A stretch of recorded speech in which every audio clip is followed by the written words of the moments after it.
Olá pessoal, Wesley Victor na área, professor de História. O tema de hoje é um tema bastante relevante, é um tema que geralmente cai muito no SSA, no Enem, que é o tema da civilização grega, tá? E aí a gente pode perceber que nós que somos da civilização ocidental sofremos grandes influências por conta do legado dessa herança dos gregos. Então os gregos eles nos deixaram herança em vários setores da nossa vida, da nossa sociedade. Eles criaram grandes cidades, e aí dessas grandes cidades a gente pode citar as cidades de Esparta e as cidades de Atenas.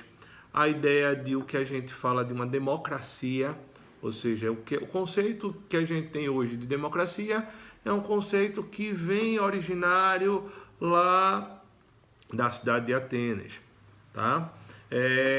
De república, conceberam o cidadão esse como um animal social e político, segundo Aristóteles.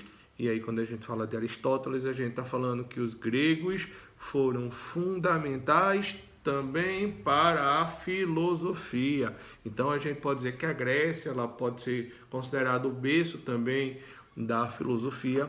Além disso, foi entre os gregos que desenvolveram um processo histórico que culminou com a passagem do mito à razão, responsável pelo nascimento também, como já foi falado, da filosofia, das ciências ocidentais. Devido à sua influência, a Grécia Antiga é considerada por muitos o berço da civilização ocidental. Então essa influência que os gregos exercem sobre os povos do mundo ocidental é enorme. Então os gregos eles têm um legado impressionante. Bom, a Grécia ocupava um território que podia ser dividido em quatro grandes regiões, que é a Grécia continental, que corresponde a regiões como a Tessália e Ática, onde situa-se Atenas, a Grécia central, Tessália, a Grécia peninsular, constituída pela península do Peloponeso, onde situa-se hoje Esparta, e a Grécia insular, formada por diversas ilhas, sendo a de Creta a maior delas. Características do território grego: banhado pelos mares Egeu, Jônio e Mediterrâneo, o território pedregoso, quase que não sai, montanhoso, formado por várias ilhas, possui um aspecto fragmentado. Essas características possibilitaram, por exemplo, a falta de uma unificação política e o surgimento das chamadas que a gente fala de cidades-estados. E aí por isso a gente pode entender as cidades-estados da seguinte forma: aí tinha lá Atenas com uma característica, a gente tinha Esparta com outra característica, a gente tinha cada cidade-estado com sua roupagem e mesmo assim formava uma unidade que a gente fala da civilização grega. Outro aspecto que a gente nota e que é bastante relevante é o surgimento das cidades-estados, que também está relacionado com o comércio marítimo. E esse comércio marítimo vai ter o contato mantido, sempre desempenhando importantes papéis na vida grega. E aí a gente estudou na aula passada os fenícios, e aí a gente sabe que os fenícios eles foram povos que foram grandes navegadores, grandes comerciantes, e isso fez da civilização fenícia uma civilização grande. Por quê? Porque ele tivesse o contato com outras regiões. Os gregos também. Podemos dividir a história grega em 4 períodos, que é o período micênico, o período homérico, o período arcaico e o período helenístico. E o período micênico ou homérico, as principais fontes históricas para o estudo desse período estão nos poemas de Homero, com a obra Ilíada e a Odisseia. As descobertas arqueológicas, esse período marca a chegada de sucessivas invasões, estabelecimento no mundo grego de 4 principais povos de origem indo-europeus, que são os aqueus, os jônios, os eólios e os dórios. Tá? Esses povos, na sua maioria, eram seminômades e estavam organizados socialmente em gênos, ou seja, comunidades gentílicas ou gens, que eram formados por reuniões de famílias que descendiam de um mesmo antepassado e adoravam o mesmo Deus. Os genos tinham uma estrutura comunitária na qual predominavam fortes laços de solidariedade unindo pessoas e bens. Eram autossuficientes e a propriedade era coletivista. Viviam em uma espécie de comunismo primitivista.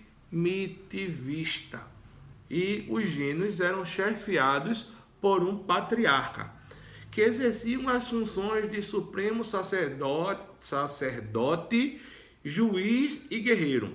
Esse período, além de marcar a formação dos gênios, marcou também a sua decadência. Entre os fatores que ocasionaram essa decadência dos gênios, a gente pode, dentre esses fatores, a gente pode falar o direito à herança, o surgimento de propriedade privada, as diferenças de classe, a generalização do regime escravista. Então foram algumas características que levaram a essa decadência. Então, como consequência dessa decadência, temos o surgimento do que a gente fala de diáspora, ou seja, dispersão, colonizações gregas, conflitos sociais, busca de melhores condições de vida e surgimento das polis gregas.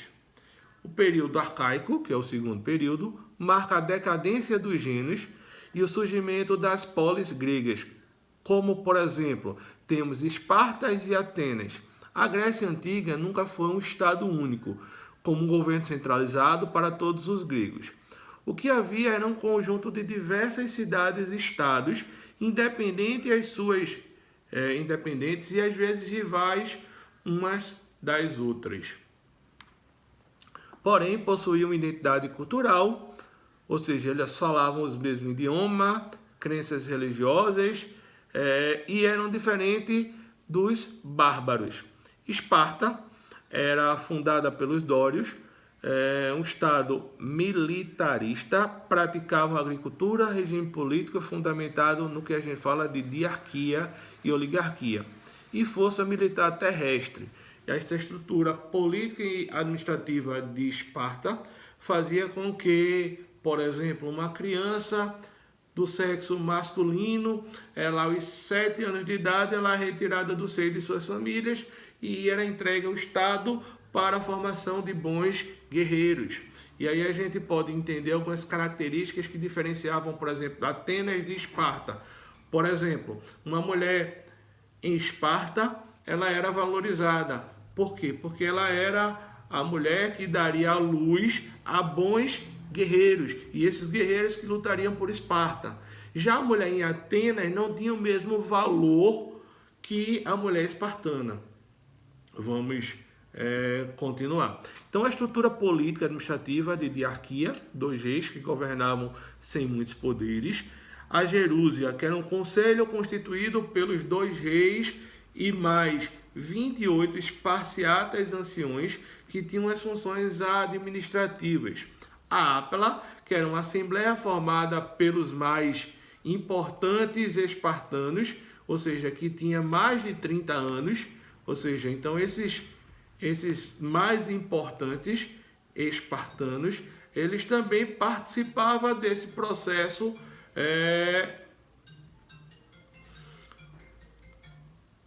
O Conselho dos Éforos eram os verdadeiros chefes do governo espartano, comandavam as reuniões, controlavam a vida social e econômica da cidade e podiam vetar todos os projetos de lei.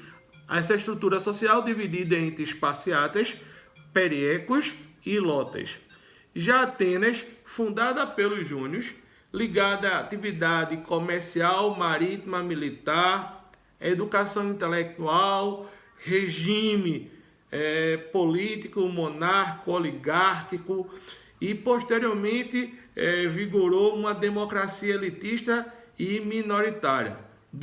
Desenvolveu, como já foi falado, a filosofia, teatro, a estrutura política, regime era monárquico, hereditário, exercido por basileus, que eram reis, por um conselho de opátrita, denominado arcontado.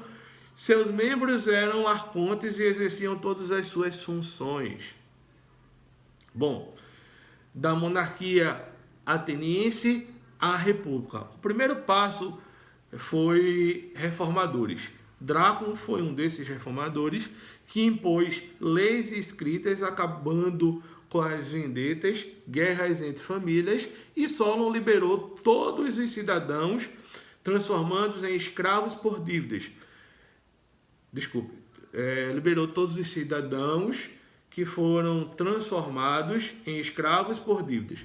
Mas o pai da democracia ateniense foi Clístenes, que instituiu o princípio da isonomia. O que é isonomia? A igualdade entre todos perante as leis. Ou seja, se a gente tem uma isonomia, que é uma igualdade, isso foi uma base para o que a gente tem hoje de isonomia nos direitos que a gente tem hoje na nossa Constituição, no artigo 5º da nossa Constituição. Então, característica da democracia ateniense, ela era uma democracia elitista. Por que elitista? Porque nem todos eram considerados cidadãos. Ela era patriarcal, ela era escravista e era minoritária. Como eu já falei, nem todos eram considerados cidadãos. Bom, cidadãos de Atenas possuíam direitos políticos, terras. As mulheres não faziam parte do grupo dos cidadãos. Metecos eram estrangeiros que não tinham direitos políticos e estavam proibidos de adquirir as terras, mas podiam dedicar-se ao comércio e ao artesanato, pagavam impostos, prestavam serviços militares, escravos, prisioneiros de guerra, formavam a grande maioria da população lá em Atenas e não possuíam direitos políticos. Já a monarquia da monarquia à República Ateniense, o primeiro passo foi dado nesse período, e aí a gente já citou a questão de Clístenes.